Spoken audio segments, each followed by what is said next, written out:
Perdre la vision spirituelle, c'est perdre le caractère miraculeux de la vie spirituelle, ce qui conduit à l'état de Laodicée. Si vous cherchez à atteindre le cœur de cette chose, de cet état de choses, représenté par Laodicée qui n'est ni froid ni bouillant, l'état qui provoque ces paroles du Seigneur, je te vomirai de ma bouche. Si vous cherchez à arriver au cœur même et dire, pourquoi est-ce que cela arrive-t-il? Qu'est-ce qu'il y a derrière cela? Alors, une chose seulement l'explique. C'est simplement que la vie spirituelle a perdu son caractère miraculeux. Elle a chuté jusqu'à un niveau terrestre. C'est une vie religieuse, mais qui est sortie de sa position céleste. Nous avons aussi l'allusion correspondant au vainqueur de Laodicée. Celui qui vaincra, je le ferai asseoir avec moi sur mon trône, exprimant la pensée du Seigneur en opposition à cette condition. Vous avez subi une grande chute jusqu'à la terre, vous avez perdu votre caractère céleste. Cependant, au milieu de ces conditions, il existe encore, pour les vainqueurs, une place en haut. Perdre la vision spirituelle, c'est perdre le caractère miraculeux de la vie spirituelle. Quand ce caractère disparaît, vous pouvez être aussi religieux que vous voulez. Le Seigneur n'a qu'une parole à vous dire. Achète un collier, c'est ton besoin. Ceci nous amène au besoin de l'heure, le besoin qui, bien sûr, est le besoin de chaque heure, de chaque jour, de chaque époque. Mais dans notre temps, nous sommes de plus en plus conscients de ce besoin.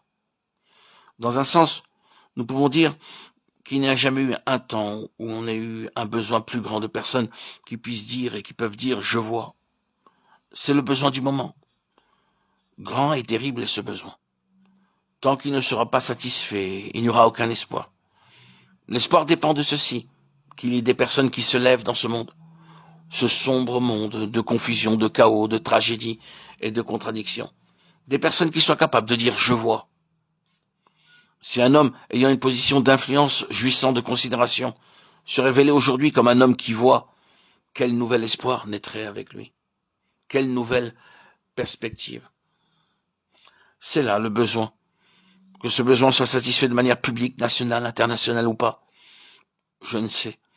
Mais ce besoin doit être satisfait de manière spirituelle par des personnes sur cette terre qui se trouvent dans cette position et qui peuvent réellement dire « je vois ». Voyez-vous, le christianisme est devenu de beaucoup une tradition. La vérité a été résolue en vérité et mise dans un livre bleu, le livre bleu de doctrine évangélique, une chose établie, protégée. Ce sont les doctrines évangéliques. Elles établissent les limites du christianisme évangélique dans la prédication et l'enseignement. Elles sont présentées dans des formes variées et nombreuses.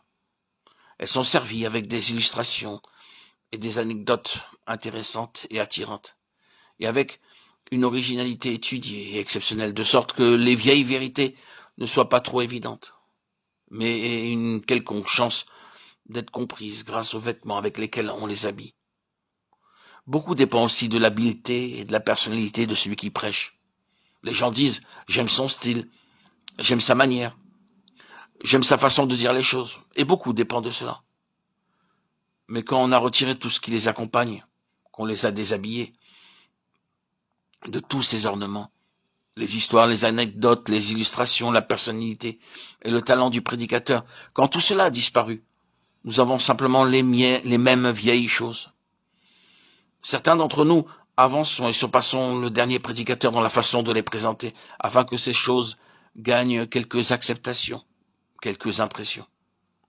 Je ne pense pas que ce soit une critique peu aimable, car c'est ce qui se passe, et que personne ne pense que je demande un changement ou un rejet des anciennes vérités. Mais ce à quoi je veux en venir est ceci. Ce ne sont pas de nouvelles vérités, ce n'est pas le changement de la vérité, mais ce qu'il y ait des hommes qui, en présentant la vérité, puissent être reconnus par ceux qui écoutent comme des hommes qui ont vu. Et cela fait toute la différence. Pas des hommes qui ont lu, étudié et préparé, mais des hommes qui ont vu, dans lesquels il y a cet élément d'émerveillement de l'aveugle-né, que nous trouvons dans l'évangile de Jean. S'il est un pécheur, je ne sais. Je sais une chose, c'est que j'étais aveugle et que maintenant je vois. Jean 9, 25. Et vous savez, si une personne a vu ou pas, vous savez d'où elle est venue et comment elle est venue. C'est là le besoin. Cette chose indéfinissable qui aboutit à l'admiration et vous fait dire, cet homme, cette femme a vu quelque chose. C'est voir ainsi qui fait toute la différence.